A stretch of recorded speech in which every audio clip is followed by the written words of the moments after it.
Hello everyone, welcome to our YouTube channel. This is Pushpa Bharti. Today we will do class 9 chapter 6. The name of chapter is tissues. Tissues का मतलब होता है उत्तक, जिसे हम हिंदी में कहते हैं उत्तक। टिश्यू जो होता है वो सेल्स से मिलकर बना होता है और सेल्स जो है वो हम पहले ही चैप्टर 5 में डिस्कस कर चुके हैं। ठीक है, तो आज हम नेक्स्ट टॉपिक है इसका आपका टिश्यू। सेल के बाद नेक्स्ट टॉपिक है टिश्यू, क्योंकि सेल से ही टिश्यू बनता है।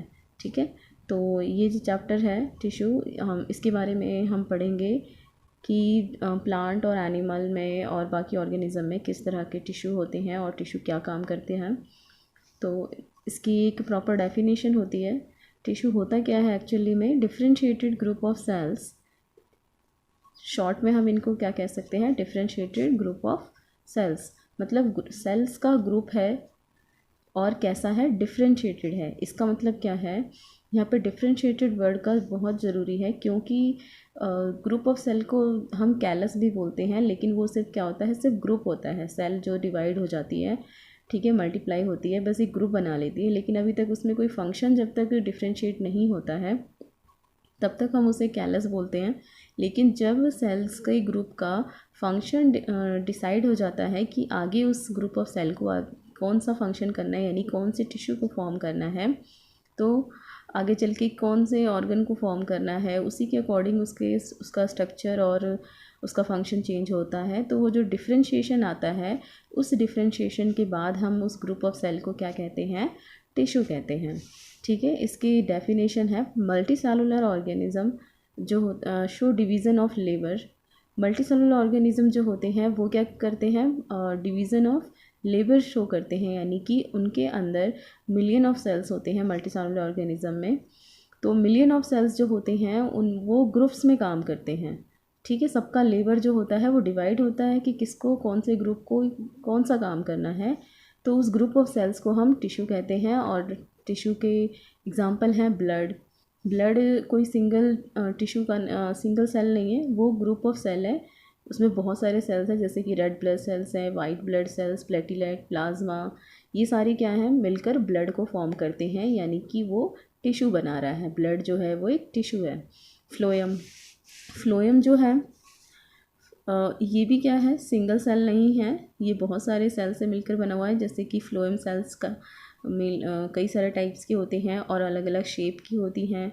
ठीक है, वेसल्स होते हैं, सी ट्यूब्स होती हैं, डिफरेंट डिफरेंट होती हैं।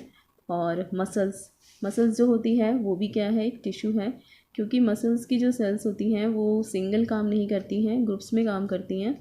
तो ये सारे क्या है? टिश्यू के एग्जांपल है। इसके अलावा भी और भी बहुत सारे टिश्यू है हमारी बॉडी में। तो एक और इसकी डेफिनेशन देख लेते हैं। A group of cell that are similar in structure and work together to achieve a particular function form और टिश्यू। ये क्या कहता है कि अ ग्रुप ऑफ सेल्स, यानी कि सेल्स का वो group that are similar in structure, जिनका स्ट्रक्चर कैसा है? सेम है। एंड वर्क टुगेदर, और एक साथ काम करते हैं। To achieve a particular function, किसी एक पर्टिकुलर फंक्शन को पूरा करने के लिए। फॉर्म अ टिश्यू, तो हम उसे क्या कहते हैं? टिश्यू कहते हैं। अब यहाँ पे एक क्वेश्चन अराइज होता है कि question is, are plant and animal made of same type of tissue? क्या प्लांट और एनिमल दोनों सेम टाइप के टिश्यू से बने हैं? नहीं, आंसर है नो। प्लांट और एनिमल सेल काफ़ी डिफरेंट होते हैं। जैसे कि सेल डिफरेंट होता है, उसी तरीके से उनके टिश्यू भी अलग होते हैं। सेल हम पहले पढ़ चुके हैं 5th चैप्टर में, जिसमें कि प्लांट सेल और एनिमल सेल काफ़ी डिफरेंट होते हैं। इनकी शेप भी अलग होती है, साइज़ अलग होती है, और बहुत सारे ऑर्गेनेले हैं वो भी डिफर होते हैं। तो उसी वजह से क्या होता है? सेल अलग है तो टिश्यू भी अलग ही होते हैं और काफ़ी अलग होते हैं। तो आज हम पढ़ेंगे प्लांट टिश्यू। प्लांट टिश्यू जो होते हैं मेनली 2 टाइप्स के होते हैं। पहला होता है मेरिस्टेमेटिक टिश्यू और दूसरे होते हैं परमानेंट टिश्यू। मेरिस्टेमेटिक टिश्यू क्या होते हैं? इन मेरिस्टेमेटिक वर्ड का मतलब होता है डिवाइडिंग या ग्रोइंग। ठीक है, डिवाइडिंग टिश्यू भी कहते हैं या फिर इन्हें ग्रोइंग टिश्यू भी कहा जाता है, क्योंकि ये हमेशा डिवाइड करते हैं और ग्रोथ करते रहते हैं। लगातार इनमें मल्टीप्लिकेशन होती है, डिवीज़न होती है, और वो ग्रोथ का काम करते हैं, इसलिए इनको मेरिस्टेमेटिक टिश्यू कहा जाता है। ये 3 टाइप्स के होते हैं: एपिकल मेरिस्टम, इंटरकैलरी मेरिस्टम और लैटरल मेरिस्टम। ये नाम जो दिए गए हैं ये उनके लोकेशन के अकॉर्डिंग दे रखे हैं इनको, ठीक है। और परमानेंट टिश्यू जो होते हैं वो भी दो टाइप्स के होते हैं, सिंपल परमानेंट और कॉम्प्लेक्स परमानेंट। तो आज हम पहले ये करेंगे मेरिस्टेमेटिक टिश्यू के बारे में। ये देख लेते हैं डायग्राम से कि आखिर ये कहाँ कहाँ पे प्रेजेंट होते हैं। सबसे पहले एपिकल मेरिस्टम। एपिकल मेरिस्टम जैसे ये डायग्राम आप देख रहे हैं प्लांट का, ये कहाँ पे ये शूट है, ठीक है। शूट है या रूट, आप कुछ भी समझ सकते हैं इसको। मेनली शूट रूट दोनों में प्रेजेंट होते हैं और उनके टिप पे प्रेजेंट होते हैं। यहाँ पे ये जो इसकी टिप है ये डार्क कलर में जो दिख रही है ये एपिकल मेरिस्टम यहाँ पे हो रहा है। और ये क्या है, ग्रोथ कर रहा है। यहीं से जो सेल है इसकी वो डिवाइड करती है, ग्रोथ करती है, मल्टीप्लाई होती है और इसमें लेंथ वाइज इसको बढ़ाने का काम करती है। तो यहाँ पे जो टिप पे होती है वो एपिकल मेरिस्टम टिश्यू होती है। फिर उसके सेंटर में जहाँ पे इनकी ये होती हैं, आप कह सकते हो जो नोड वाला पोर्शन होता है, ठीक है, उसे हम क्या कहते हैं, इंटर कैलरी। जहाँ पे नोड और इंटर नोड होते हैं ना, जहाँ से नोड कौन सा पोर्शन होता है जहाँ से कोई दूसरी रूट निकल रही है साथ में या कोई शूट निकल रही है, तो उस पॉइंट को क्या कहते हैं, हम नोडल पोर्शन कहते हैं। तो नोड वाला पोर्शन जो होता है वहाँ पे जो ग्रोइंग सेल्स होती हैं उनको हम इंटर कैलरी मेरिस्टम बोलते हैं। और ये इस तरीके से साइड वाइज जो लेंथ वाइज जो सेल्स प्रेजेंट होती हैं ये क्या होती है, लेटरल मेरिस्टम होती हैं, जो कि उसके लेंथ वाइज उसको डेवलपमेंट देती हैं। और ये डायग्राम है location of meristematic tissue in plant body. तो प्लांट बॉडी में मेरिस्टेमेटिक टिश्यू की लोकेशन कहाँ कहाँ है, टिप पर होती हैं, नोडल पोर्शन पे होती हैं और उसकी साइड लेंथ वाइज साइड पे होती हैं। अब यहाँ पे हम देख लेते हैं इनके मेरिस्टेमेटिक टिश्यू के फंक्शंस एक्चुअली में होते क्या हैं। ये new cells are produced by meristem are initially like those of meristem itself. ये क्या कहता है कि नए सेल्स जो प्रोड्यूस होते हैं वो मेरिस्टेमेटिक टिश्यू से होते हैं, are initially like those of meristem itself. Starting में तो वो मेरिस्टेमेटिक टिश्यू की तरह बिहेव करते हैं, यानी वो लगातार ग्रोथ करते रहते हैं जब वो नए सेल्स होते हैं। But as they grow and mature their characteristics slowly change and they become differentiated as component of other tissue।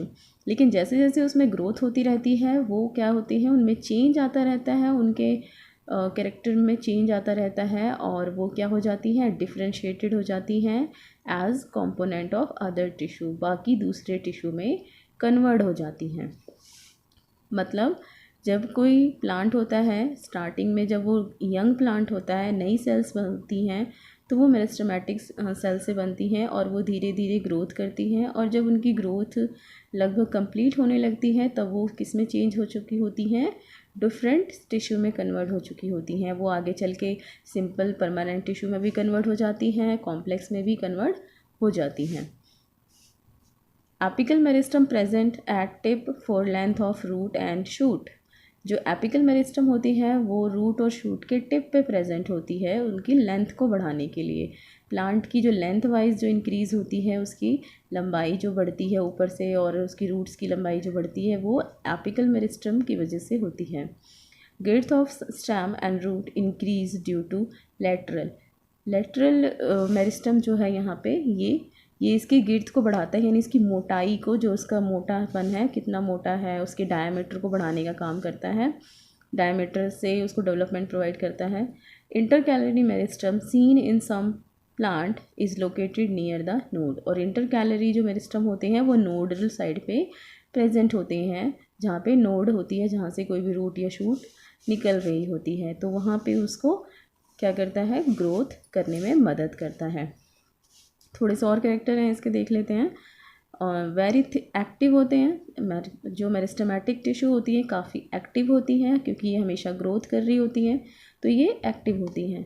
और डेंस साइटोप्लाज्म होता है इनके अंदर काफ़ी ज़्यादा, ठीक है, विस्कस फ्लूइड होता है इसका साइटोप्लाज्म में, और थिन सेलुलोज वॉल की बनी होती हैं विद प्रोमिनेंट न्यूक्लियाई। इनमें वेल डेवलप न्यूक्लियाई होता है और जो सेल वॉल होती है वो थिन होती है। लैक वैक्यूल, इनमें वैक्यूल एब्सेंट होते हैं जो मेरिस्टेमेटिक टिश्यू होती हैं, ठीक है। तो ये था टॉपिक मेरिस्टेमेटिक टिश्यू। हम नेक्स्ट क्लास में परमानेंट टिश्यू पढ़ेंगे। ठीक है फ्रेंड्स, अगर आप लोगों को ये टॉपिक अच्छा लगा है, ये वीडियो अच्छी लगी है, तो please like, share and comment, और इसके नेक्स्ट पार्ट को देखने के लिए मेरे चैनल को सब्सक्राइब करिए। थैंक